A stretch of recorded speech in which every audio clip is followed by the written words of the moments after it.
널 기다렸어. Welcome back, everybody, to the Nexon Arena. We just had a small delay because herO needed a computer change, but hopefully that is all set and done. We can go on here. Leenock changed his hair color again. It's actually similar to my hair, a bit lighter. I think. It's like a light version of your hair. Yeah.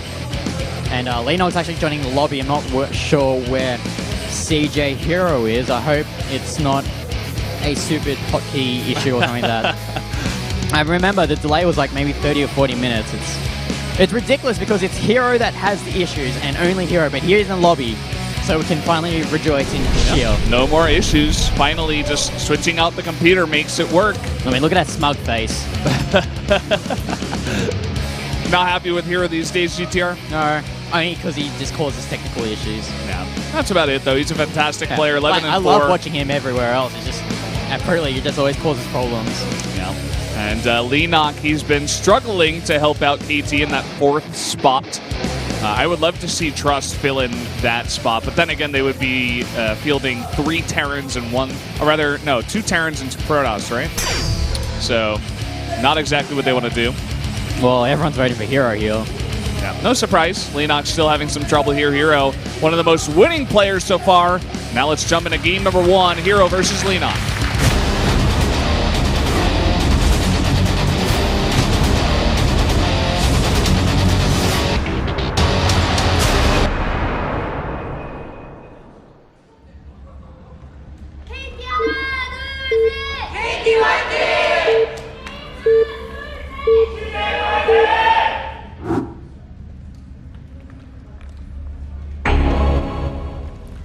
Down here in the bottom left in the red, the Zerg player from KT Rolster is Leenock.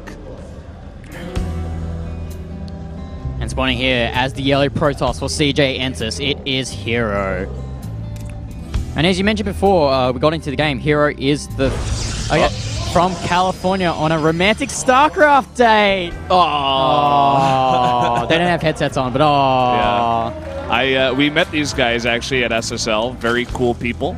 And I saw them at GSL actually yesterday too. So they go into every StarCraft event for their that's like the best StarCraft date every day. Yeah. You get free popcorn here, you get free drinks, you get to enjoy some free entertainment. I don't know where else you want to go for a date. Sounds like a great idea, man. I've done it before. I actually have down at the GSL. It worked out. But Frost the map here. Bistro. Oh, he took a bus. 5-hour bus. Yeah, now he came down to watch. Wow, that guy has passion.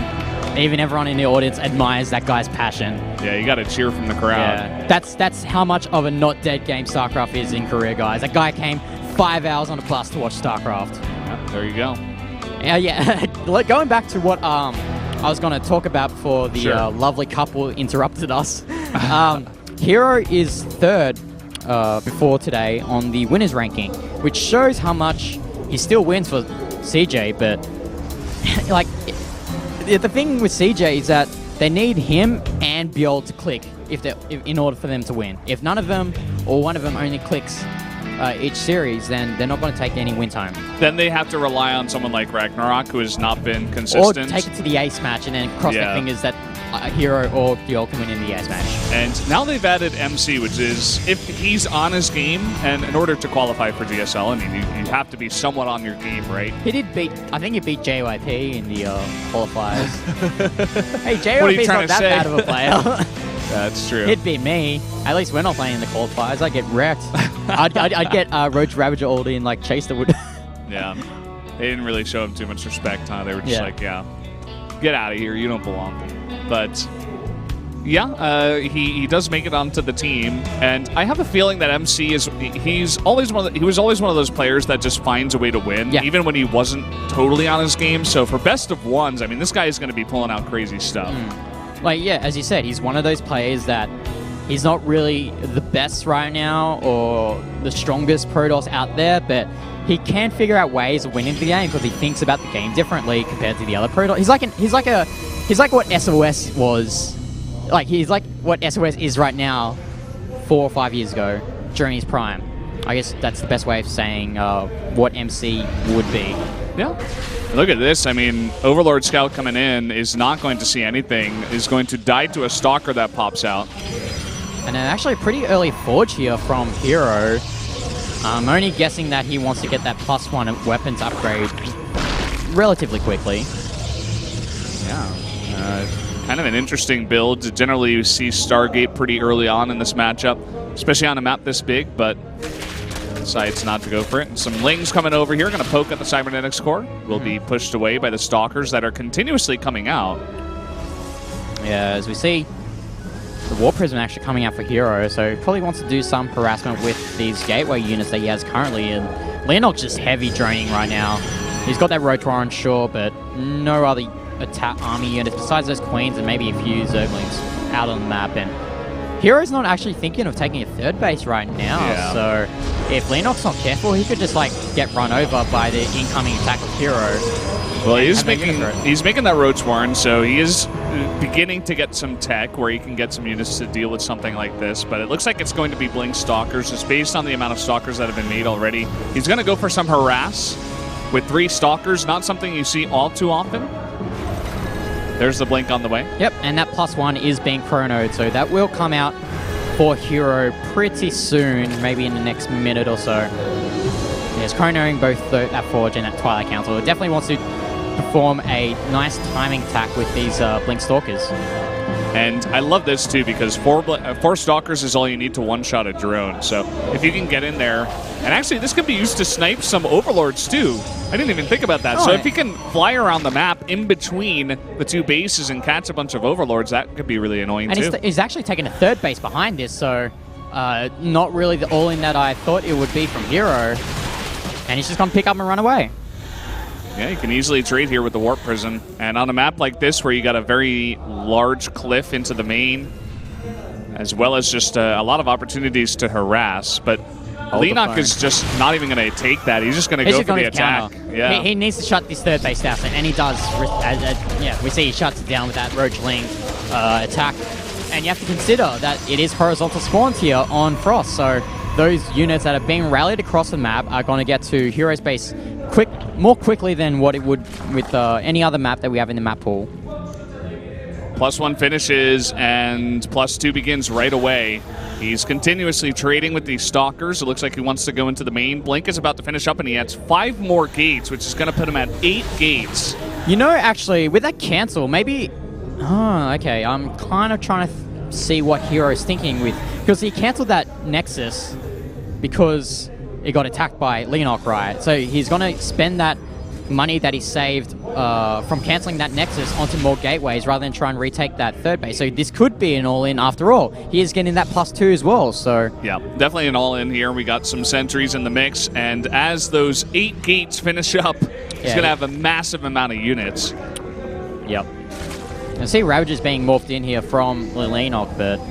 Once this +2 hits, it's going to be a very beefy army here from herO. Look at how long he hides that. I think Leenock knew, but look at how big this army is now. He's going to pull back. He's got a lot of force fields left over. Oh, but there's a few hits onto those Stalkers. It's not really what herO wants right now. And he could just blink into the main base. That he could. And he could even try to lift some sentries in there and land some force fields on the ramp if he wants to get really tricky. Oh, there we go. Here's the blink from herO, but he doesn't get the sentries in position to do the force fields. He has to blink down. Just blinking, harassing here. He could do that and maybe try to trap the units in the main too. That ramp is pretty far away though. It's not easy to do any of those small tricks. Yeah, I think the only reason why he's not force fielding is because these Ravagers are out on the map, and with those corrosive vials, he can just easily just cast those corrosive vials onto the force fields and negate them. And now he sends the Zerglings like, where's that? Oh, okay, I see what you're doing, herO. Yeah, he's getting a lot of information with that. Now he's adding just more and more links to deal with the Blink Stalkers and trying to get into Lurkers eventually. Here's the +2 though.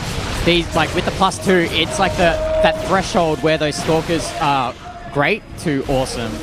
Yeah, especially because Leenock doesn't have any upgrades of his own. Just sitting at 0-0 at the moment. Yeah, herO's doing a really nice job here. And even the Guardian Shield as well is going to mitigate a lot of the Ravager damage. And Leenock's trying to take a 4th base here, but I don't think that's the best move. Oh, he blinks forward into the Ravagers, and that +2 is doing so much damage. Not only the +2, but also these Guardian Shields here from the Sentries. As I said before, mitigating a lot of the damage that the Ravagers are using. But, oh, there's Lurkers out here. Lurkers in the back. He does have 2 observers. So. He can just flick forward, and he can just force field that ramp now because there's not enough Ravagers to deal with these Stalkers. Gonna get those Lurkers to reposition. He can time off as well. That he could. There's still not enough to deal with the Stalkers in the main, let alone the rest of the army. And here we go. As well. Barriers coming up. He's going to focus down the rest of the Lurkers. And that's going to be it. He kills the entirety of Leenock's army. Yeah, this looks very tough for Leenock to come back into this game. A lot of the army is killed. These +2 Stalkers, the +2 Mortal just does way too much damage here for herO. Snipes that, snipes the Lurker down. 8 more Stalkers immediately coming through here. He can just blink up. Just blink up, herO. That he could. It looks like he wants to fight against the army and not allow him to group up instead. Either way, he is way ahead here. Time warps. Yeah, very, very slick build here from herO. Micering that Immortal. GG. herO. Leenock looks very angry there. I wouldn't be happy if that happened to me either. And herO just doing a nice quickie. You know, not taking it to any of these late game shenanigans. He doesn't try to take that 3rd base. It's not the easiest one to hold, especially on those positions. Yeah, so. Frost is one of those maps where it's very hard to take a 4th base. And especially in those horizontal positions, no surprises there that herO opted to go for that blink +2 all in. And it works for him, man. Congratulations. He takes out that 1st game for CJ. Yeah, bringing back an oldie but a goodie. Making it look easy up against Leenock. So that is one of the necessary wins that CJ requires. herO winning here does put them at a pretty good spot going into the next one. Yep, and the next player that needs to win, in theory, is Bjorn, but he is up against TY, so we can cross that off. Giving up on him already, like, I see. I think a next winnable game for CJ would probably be the Ragnarok game against Stats. We'll just have to wait and see how this TY vs Bjorn game goes, because I think they played each other, the CJ versus KT match, in the past 2 rounds. They played against each other on King Sejong Station last round, where there was that really nice. Okay, so TY did that mech build with all those Hellions, but Bjorn just had a perfect answer for it. And I forgot what game. I don't know. I don't remember if they played each other in the 1st round. I don't know. Yeah, I'm not 100% sure. But I know they played each other last round. Mm-hmm. Yeah. So we get a bit of a rematch here. Leenock. And here is New Hair. Trying to fish that cord out. New Hair not helping him out here. He's like, oh man, Stalkers are so imba. Upgrades are too good. Nerf, please. herO looking very smug. MC, for some reason, still has his backpack on. Oh no, he has to set up, that's why. I'm getting out of here. I'm not playing. You guys are going to win without me. Yeah, as I mentioned, next game will be TY versus Bjorn, and it will be on Overgrowth. And Overgrowth, much like King Sejong Station, is one of those mech-friendly maps, I guess you could say. Is he going to pull it out here? Okay, let me say this. One of the most one-sided games that I've ever casted was TY versus Departure on Frost. Oh, God. That game. And he even admitted in the interview that he was a bit hungover after that. Yeah. It was after the GSL final. We could see something similar like that on Overgrowth this game. Then again, Biel definitely He's much better player than Departure, sure. Much better player, and it was kind of a one-off build. It was interesting. I think it was like cross-positions Frost. Cross-positions Frost. And he still was able to pull it off. Liberator's got a slight nerf, you know, so maybe that'll play into it. The Liberators were a key part of that strategy. I think he can still pull off something similar like that, but Biel is definitely going to handle it a lot better. Well, we all know Biel is the king of anti-mech. During the end of Heart of the Swarm, he defeated not only TY, but also Innovation on his way to the SSL finals against Biel. Against herO, rather, at the Children's Park, which was really cool, by the way. So maybe we won't see that mech play from TY, but it is Overgrowth, so... I'm doubting it still. I mean, bio play is still strong on this map, too. You got a very wide cliff, once again, to just drop into the main if you want to go for that. You can definitely pull the Zerg apart by dropping at the 4th, dropping into the main.